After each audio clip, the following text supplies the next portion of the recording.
বন্ধুগণ, আজকে তোমাদেরকে দেখাবো আমাদের সেনাশিস কোথায় বসবাস করে কেরালার। তো সেনাশিসের সেই বসবাস স্থানটা আজকে তোমাদের সামনে দেখাচ্ছি আর তুলে ধরছি ওর কিছু বক্তব্য। তো তোমরা শোনো, দেখো। বন্ধুগণ, এটা আমার বেডরুম। এটা আমার নিজের হাতে তৈরি খাট। এখানে আমি শুই। এটা তোমার পালঙ্কটা এটাই নাকি? এটাই এটা তুমি নিজে হাতে তৈরি করেছো? নিজের হাতে, কাজের জন্য। এখানে তুমি বেড একটু আড্ডা মারা। বেড রেস্ট করে রাত্রে করে এখানে তুমি ঘুমাও? এখানে ঘুমাই।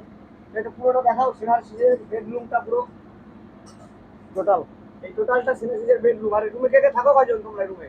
এই রুমে শুধু আমি। ও, এটা তোমার পার্সোনাল রুম। তো সেটা বলো সবাইকে যে এটা আমার এটা আমার পার্সোনাল, হ্যাঁ? শুধু আমি। এই রুমটা আমার পার্সোনাল পুরো। আচ্ছা, এটা তোমার পার্সোনাল, এখানে একাই ঘুমাও নাকি? একাই। পরবর্তী চিন্তা ভাবনা কি, বউ বাচ্চা নাকি এখানে থাকবে? বউ বাচ্চা এখানে রেখে যাবো। আর তুমি চলে যাবে বাড়ি? আমি বাড়ি চলে যাবো। তোমরা এসে বসবাস করো, আমরা তো হয়ে গেছে। এখানে থাকবে নাকি? আমাদের এটা সেটিং রুম বানিয়ে দিয়ে গেলাম, ঠিক আছে? তোমরা এসে এটা দেখে নাও, চেক করে নাও।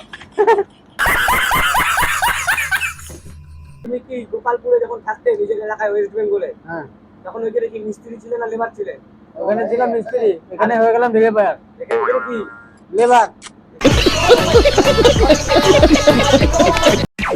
এখানে কেরালায় আসার পরে এখানে হচ্ছে লেবার। সাপ্লায়ার হয়ে গেলাম, সাপ্লায়ার। সাপ্লায়ার হয়ে গেলে ওইখানে মিস্ত্রির কাজ করতে, সাপ্লায়ার। আর এখানে এসে লেবারের কাজ করো। Labour supplier. লেবার সাপ্লায়ার বলতে ওটা কিন্তু ভাঙিয়ে বলো, তুমি কি বলতে চাইছো? আমি বলতে চাচ্ছি যে আমি ওয়েস্ট বেঙ্গলে থাকলে মিস্ত্রি কাজ করি। হ্যাঁ, উপরে নিচে দু জায়গায়, আচ্ছা। আপ ডাউনে। এখানে এসে একদম ডাউনে হয়ে গেলাম। এখানে টাউনে নেমে গেলে ডাউনে নেমে গেলাম বলতে গেলে, মিস্ত্রি তো না, লেবার। লেবার হয়ে গেলে, supplier, supplier labour. Supplier labour হয়ে গেলে তুমি। আমার বেডরুমটাই দেখলে, আমার ব্যালকনিটা দেখো।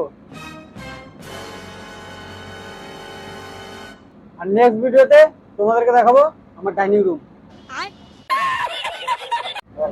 বন্ধুরা, আমার তো সবকিছু দেখলে, বেডরুম, ব্যালকনি, ডাইনিং, তো সবকিছু দেখলে। আর কিছু দেখানোর নেই। ভালো লাগলে, তোমাদের যদি ভালো লাগে তাহলে লাইক, কমেন্ট এন্ড শেয়ার করে দেবে।